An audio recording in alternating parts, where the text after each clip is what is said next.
Bonjour à tous et bienvenue. Nous allons corriger le devoir bilan de la semaine du 2 juin. Allez, c'est parti avec le premier exercice. On nous demandait deux définitions, la définition du cercle et la définition du segment. Alors bien sûr, si on avait oublié, eh bien on n'hésite pas à retourner dans son cahier de leçons, voilà, pour bien se remettre en mémoire ces deux définitions. Alors un cercle, on s'en rappelle, est un ensemble de points, c'est l'ensemble plutôt des points situés à une même distance d'un point appelé centre du cercle. Alors ça va donner ça, ici on a notre compas, ici on a le centre du cercle, et avec nos compas finalement on va tracer tous les points ici qui sont à une même distance du centre du cercle. D'accord. Et voilà, donc petit rappel,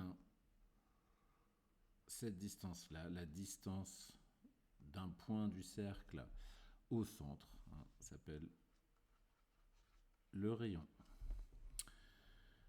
Donc ensuite, un segment est une portion de droite limitée par deux points, appelés extrémités.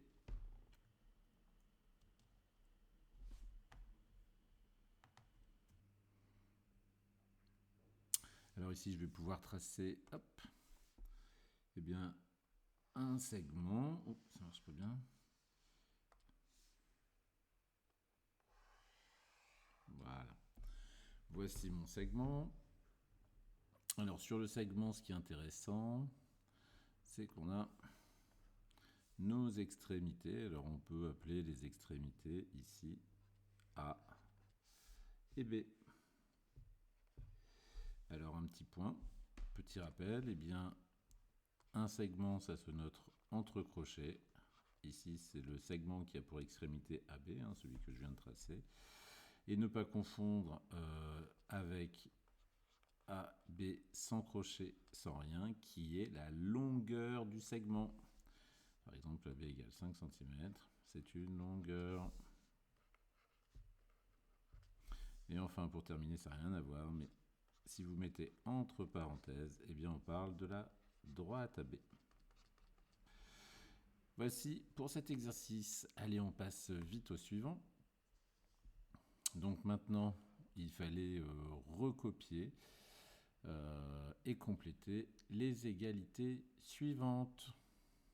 Allez, c'est parti. Allez, petit A, on a 85 centaines et 10 dizaines. Alors ici, vous voyez, j'ai refait mon tableau de numération avec ici mes unités, les dizaines, les centaines, les milliers, les 10 milliers et les 100 000. Allez, on va compléter ce tableau. 85 centaines, eh bien 85 centaines, ça s'écrit ici. J'ai 85 centaines et on me dit 10 dizaines.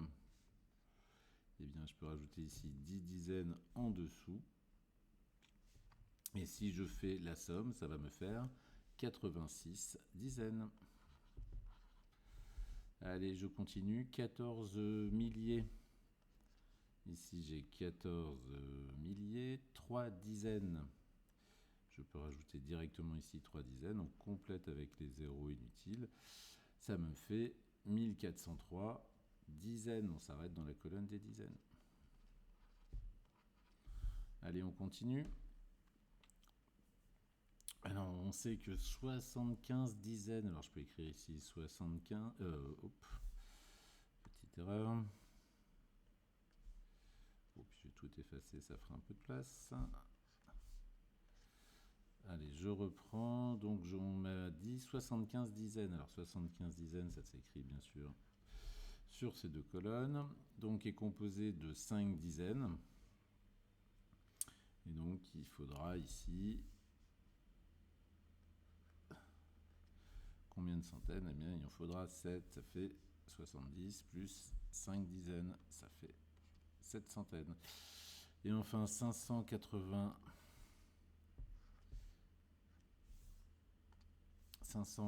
dizaines, 580 dizaines, ça s'écrit comme ça. et donc est composé de 4 milliers. Et combien de centaines? Eh bien, il va nous falloir ajouter ici 18 centaines, 4 ici, ou 40, 40 centaines et 18 centaines. Donc il va falloir 18 centaines pour faire 580 dizaines. Allez, on continue les exercices. Donc ici, voilà, c'est un exercice de proportionnalité. Donc qui nous donne la recette d'une confiture, 2 kg de sucre pour 3 kg d'abricots. On peut cacher ça. C'est la proportion indiquée sur le livre de recettes pour faire cette confiture. Quelle quantité d'abricots faut-il pour 3 kg de sucre? Combien de sucre doit-on ajouter à 7,5 kg d'abricots? Bon, c'est une situation de proportionnalité. On va l'indiquer. On fait notre tableau. C'est parti. Donc, j'ai bien indiqué que la masse de fruits et de sucre sont proportionnelles et j'ai commencé à construire mon tableau de proportionnalité. En première ligne, la masse d'abricots et en deuxième ligne, la masse de sucre. Allez, on va compléter ce tableau. Donc, que nous dit la proportion? Il faut 2 kg de sucre pour 3 kg d'abricots. Donc ça, c'est hop, ça c'est fait. Et je peux mettre une barre dans mon tableau. Et donc, quelle quantité d'abricots faut-il pour 3 kg de sucre? Parfait. Et donc, on va chercher ici notre nombre manquant. Alors, comment peut-on trouver facilement le coefficient de proportionnalité?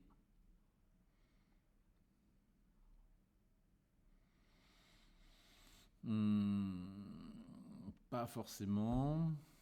Alors, ce que je vous propose ici, c'est de se dire, bah tiens, pour 1 kg de sucre, on va faire par le passage à l'unité, ça peut être sympa. Donc ici, avec 1 kg de sucre, combien nous faut-il d'abricots? Eh bien, ici, on passe de 2 à 1 en divisant par 2. Eh bien, ici, on passait de 3 à la masse d'abricots qu'on cherche en divisant par 2. Donc, ça nous fait 1,5. Donc, il nous faut 1,5 kg d'abricots pour 1 kg de sucre. Donc, pour 3 kg de sucre, eh bien, il va nous falloir, on va multiplier ça par 3.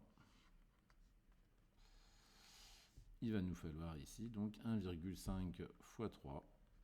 Eh bien, ça fait 1,5 fois 3, ça fait 4,5.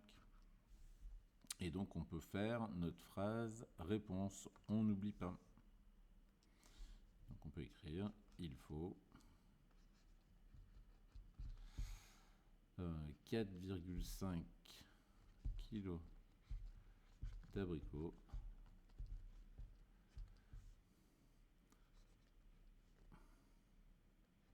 pour 3 kg de sucre.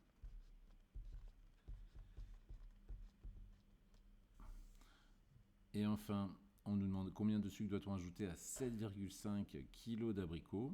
Alors là, ça va être sympa, il faut qu'on trouve la méthode adéquate.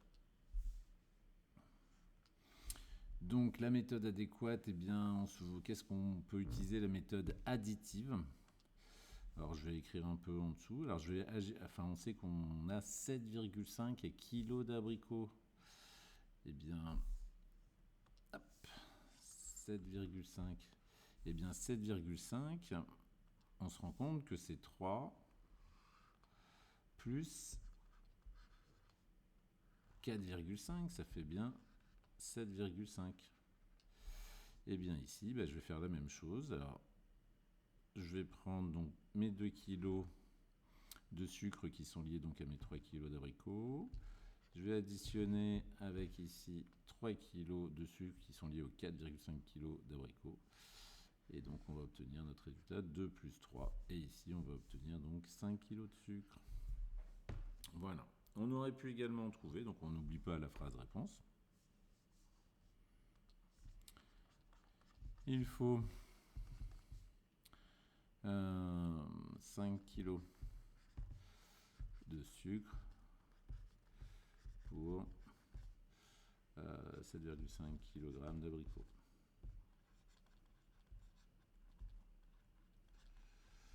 Ok, et en fait, juste pour finir, on aurait pu effectivement trouver le coefficient de proportionnalité, mais en fait, ici, en passant de la première ligne de la deuxième ligne plutôt à la première, hein, c'est en multipliant comme ça par 1,5. Ce qui signifie que si on veut aller dans l'autre sens, hein, de la première ligne à la deuxième, il faut diviser. Voici pour cet exercice. Allez, on continue. Donc, alors ici, c'est un exercice sur les fractions coloriées en bleu. Les 3/8 du rectangle. Alors, je ne sais pas si je vais vraiment avoir toutes les couleurs. On va faire au mieux. On avait dit donc 3/8. Ici, ben, on va regarder.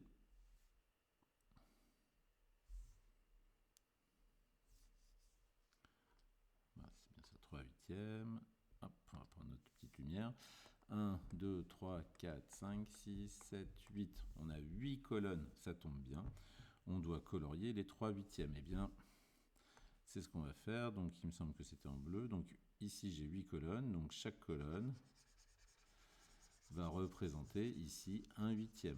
Première colonne, 1/8 de mon rectangle total. D'accord? Parce que j'ai bien 8 colonnes, tout égal. Donc, ici, 1/8, 2/8, 3/8. Voilà. Ensuite, colorier en vert, 1/2 de ce qui reste.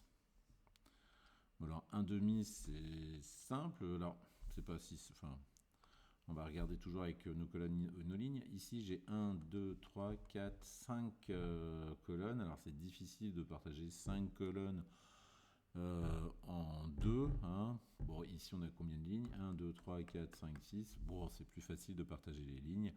On part sur les lignes en vert. Donc ici, si j'ai 6 lignes et que j'en veux la moitié, je vais en prendre 3. Ok, allez, on continue. Donc colorier en rouge les 3/5 de ceux qui restent. Hop, alors ici 3/5, ça tombe bien, j'ai 1, 2, 3, 4, 5 colonnes. J'ai que 3 lignes, alors je vais prendre 5 colonnes, c'est des cinquièmes ici, donc j'ai 1/5 de ceux qui restent, 2/5 de ceux qui restent, 3/5 de ceux qui restent. Allez, on reprend l'énoncé. Colorier en noir les 2/3 de ceux qui restent. Alors, comment partager en 3 ceux qui restent? Bon, c'est simple, on a ici 3 lignes. Eh bien, on doit prendre 2 lignes, donc sur 3, et donc ça va être en noir, et je n'ai pas de noir, moi je vais le faire au stylo. Donc les 2/3. Voilà, en fait, je vais recommencer, je ne suis pas satisfait de moi. Voilà, donc en fait, je vais prendre, on doit partager ça en 3, j'ai 3 lignes sur ce qui reste. Donc ici, je prends la première ligne, ça représente 1/3. La deuxième ligne, ça représente 2/3. Parfait. Quelle fraction du grand rectangle n'est pas coloriée? Eh bien, le grand rectangle, nombre de cases totales, ou nombre de cases, on peut appeler ça des cases ou des petits carrés. Eh bien, il y en a combien? 1, 2, 3, 4, 5, 6 fois 1, 2, 3, 4, 5, 6, 7, 8 fois 8. 6 fois 8, 48. Donc on a 48 cases. Donc la fraction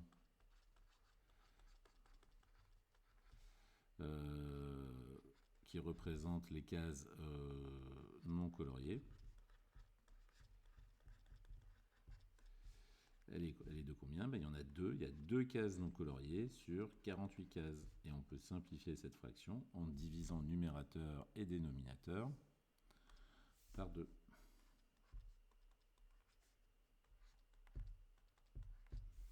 Et donc, hop. Voilà. Et donc, 2 divisé par 2, ça fait 1. 48 divisé par 2, ça fait 24, qui est égal à 1/24e. Voici pour cet exercice. Allez, on passe au suivant. Calculer la longueur du cercle de diamètre de 2,7 cm. Et il faudra faire un arrondi. Alors ici, j'ai mis une petite représentation. Donc on ne confond pas, attention, diamètre et rayon. Ici, on a le diamètre, 2,7 cm. On va rester en centimètres. Donc longueur du cercle, on donne la formule. Donc ici, on va utiliser. Alors la formule, c'est simple, c'est 2 fois pi fois rayon, ou pi fois diamètre, hein, sachant que le diamètre, c'est le double du rayon. Et ici, comme on a le diamètre, on va utiliser cette formule-là, pi fois diamètre. Donc c'est égal à pi fois 2,7 cm. Ici, on prend sa calculatrice pour arrondir. Ce qui donne 8,48 cm environ. On fait attention, ici c'est une approximation. Alors on doit arrondir le résultat au millimètre près. Alors on va, hop, voici. Donc ici on a nos centimètres, le chiffre des millimètres, et ici c'est le 4. D'accord, ici on a bien les centimètres. Donc ici on a nos millimètres. Donc il faut arrondir au millimètre près. Donc ici on est plus proche, donc valeur approchée par défaut au millimètre près, ça va être 8,4. Valeur approchée par excès, ça va être 8,5. Alors je peux l'écrire. Donc ici 8,48. Hein. Alors ça c'est la valeur approchée par excès. La valeur approchée par défaut. Et quelle est la valeur approchée la plus proche, hein, de 8,48? Eh bien ça va être 8,5. On est à 2 centièmes de 8,48. Et voilà, donc c'est environ égal à 8,5 cm au millimètre près, arrondi au millimètre près. Alors petite remarque, on n'est pas obligé, c'est pas demandé de donner la longueur du cercle en millimètres, hein, parce que ça soit bien clair, on nous demande juste d'arrondir en millimètres. Donc ici la longueur du cercle, j'ai bien laissé en centimètres, mais j'ai bien fait attention d'arrondir au millimètre, en laissant bien sûr ici un chiffre après la virgule. Allez, voici pour cet exercice. Allez, le dernier exercice. Donc on a une voiture qui roule à vitesse constante. Donc la voiture qui roule à vitesse constante, qui parcourt 105 km en 1h15. La question, combien lui faudra-t-il de temps pour parcourir 189 km? Et donc il faut voir ici une situation de proportionnalité entre la distance parcourue et la durée du trajet, d'accord? Parce que la voiture roule à vitesse constante. Alors ça, on va l'écrire, et puis après, on va faire notre tableau de proportionnalité, puis on va choisir la meilleure méthode. Alors, petite remarque, on va faire attention de choisir entre heure et minute comme unité de temps, d'accord? Donc je vous propose ici, pour des raisons de simple, voilà, on va choisir comme unité de temps les minutes. Allez, c'est parti pour tout ça. Alors je rappelle, hein, 1h15, c'est 1h15 minutes plutôt, c'est 1h, c'est 60 minutes, plus 15 minutes, et donc 1h15, ça nous fait 75 minutes. Et comme on a choisi les minutes pour la durée, eh bien ici on va écrire 75, et en 75 minutes, on fait environ, enfin c'est bon, on fait exactement 189 km. Voilà, je savais qu'il y avait un petit loup quelque part. C'est pas 189, c'est 105 km. Voilà. Alors maintenant, justement, on doit trouver pour 189 km quelle durée on va mettre. Donc ici, la technique peut être de trouver le coefficient de proportionnalité. Par quoi faut-il multiplier 75 pour obtenir 105? Alors c'est simple, On peut faire 105 divisé par 75, effectivement. Et ça va nous donner donc, hop, il faut multiplier par, alors j'ai mal écrit de nouveau, ça va nous donner, donc il faut multiplier par 1,4. Et donc si on multiplie ici par 1,4, alors j'ai pas laissé assez... Voilà, j'ai laissé assez d'espace en faisant comme ça. Ça veut dire que ici, il faut diviser, pour passer de la deuxième à la première ligne, il faut diviser par 1,4. Eh bien, c'est parfait, on prend notre calculatrice. 189 divisé par 1,4, ça nous fait 135. Donc ici, on trouve 135, donc 135 minutes.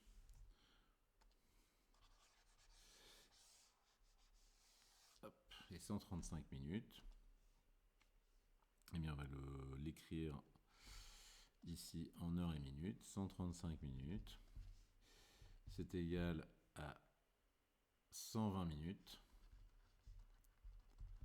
plus 15 minutes. Alors 120 minutes, 2 fois 60, ça fait 2 heures, plus 15 minutes. Voilà, conclusion.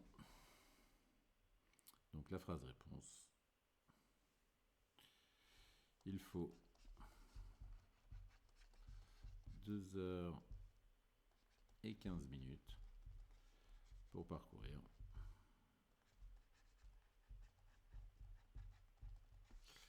189 km. Voici pour cet exercice et pour le devoir. Au revoir.